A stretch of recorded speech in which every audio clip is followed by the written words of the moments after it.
ភៀងក្តីបីកូនលូនឡើងរងការ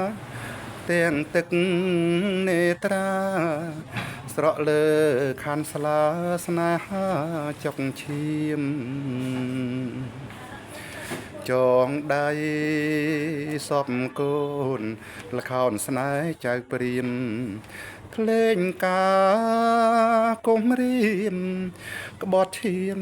គុំរុងនរុងលោកីថ្ងៃសុកនាងសាច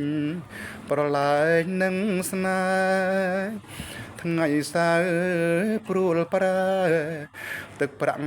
បងវ៉ែញែកនាងពីប្តីឆាងលខោនទុនសាយខ្លាយជារាជសីបាយខុនចងដៃអាយរូបភ័ងក្តីចងដៃសពកូនអោសំពាយកម្មចាំតែសង្កត់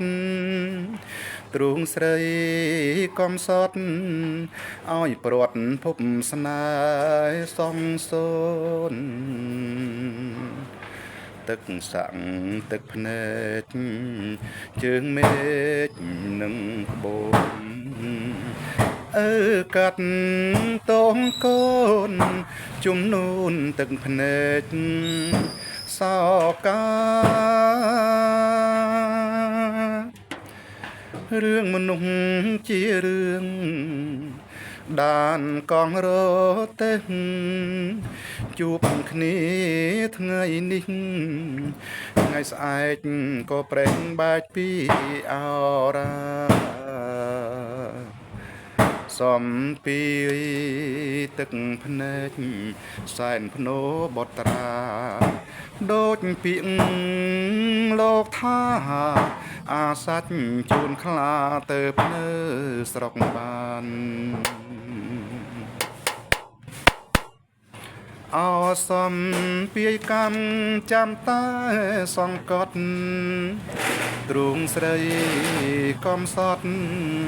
ឲ្យព្រាត់ភពស្នេហ៍សងសូនទឹកសាំទឹកភ្នែកជើងមេឃនឹងក្បូនអើកាត់តងកូនជំនូនទឹកភ្នែកសោការឿងមនុស្សជារឿងដានកងរទេះជួបគ្នាថ្ងៃនេះថ្ងៃស្អែកក៏ប្រេងបែកពីអរាសំពីទឹកភ្នែកសែនភ្នោបត្រាដូចពាក្យលោកថាអាសាច់ជូនខ្លា